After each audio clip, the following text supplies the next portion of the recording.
Coming up on 5 Minute News.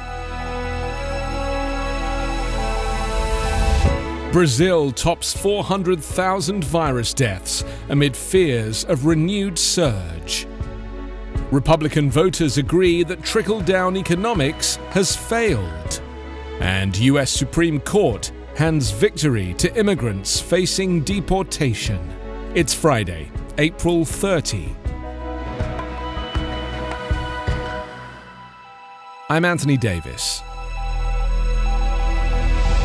Brazil on Thursday became the second country to officially top 400,000 COVID-19 deaths, losing another 100,000 lives in just 1 month.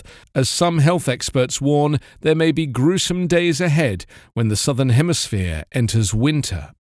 April was Brazil's deadliest month of the pandemic, with thousands of people losing their lives daily at crowded hospitals.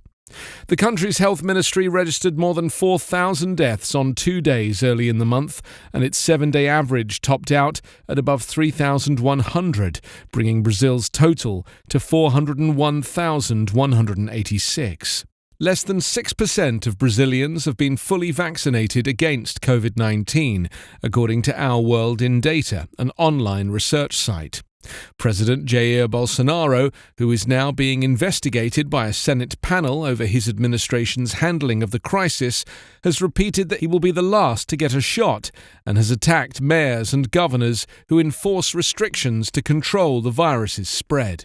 Many Brazilians flouted social distancing recommendations and partial shutdowns, even in the throes of the pandemic's peak.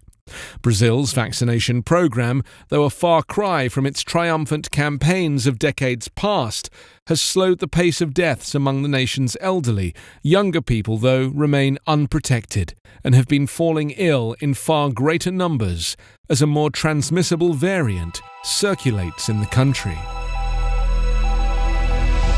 A majority of Americans support measures favored by President Joe Biden to substantially redistribute U.S. wealth, according to an Ipsos poll released on Thursday, including tax hikes on the wealthy and a higher minimum wage.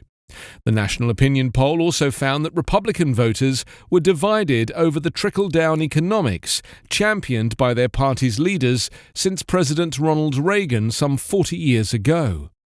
In his speech to Congress on Wednesday night, Biden attacked trickle-down economics as an idea that has never worked. The poll was conducted after the speech.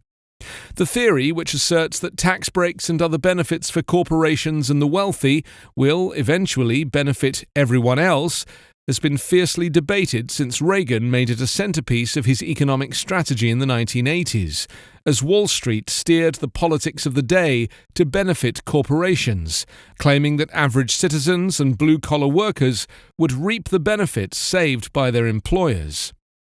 A 2020 study by the London School of Economics of 50 years of data from 18 countries showed that the only significant effect of significant tax cuts to the rich was to increase income inequality, with little benefit to unemployment or economic growth.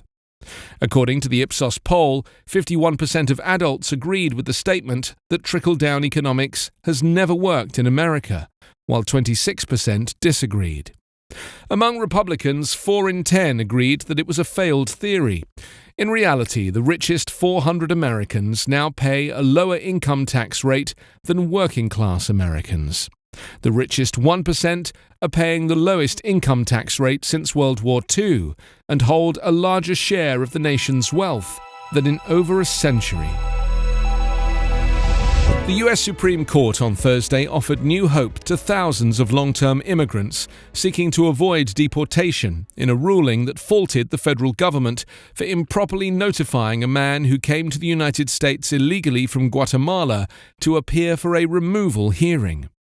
The justices, in a 6-3 decision that divided the High Court's conservative bloc, overturned a lower court's decision that had prevented Augusto Niz Chavez from pursuing his request to cancel the attempted expulsion based on the length of time he'd lived in the United States. He lives in Michigan with his family after entering the US illegally in 2005. The justices decided that federal immigration law requires authorities to include all relevant details for a notice to appear for a hearing in one document, rather than sending the information across multiple documents. While a technical issue, the ruling could affect hundreds of thousands of immigration cases. In this case, the law's terms ensure that, when the federal government seeks a procedural advantage against an individual, it will at least supply him with a single and reasonably comprehensive statement of the nature of the proceedings against him, Conservative Justice Neil Gorsuch wrote in the ruling. Gorsuch was joined by the court's 3 Liberal justices, as well as Conservative Justices Clarence Thomas and Amy Coney Barrett. The ruling upends years of practice by the US Department of Homeland Security and in the short term will slow down the number of people placed in immigration proceedings. Under federal law, immigrants who are not lawful permanent residents may apply to have their deportation cancelled if they've been in the United States for at least 10 years. The time counted to reach that threshold ends when the government initiates immigration proceedings with a notice to appear, a limit known as the stop time rule. You can subscribe to 5 Minute News on YouTube with your preferred podcast app. Ask your smart speaker or enable 5 Minute News as your Amazon Alexa flash briefing skill. Subscribe, rate and review online at 5minute.news.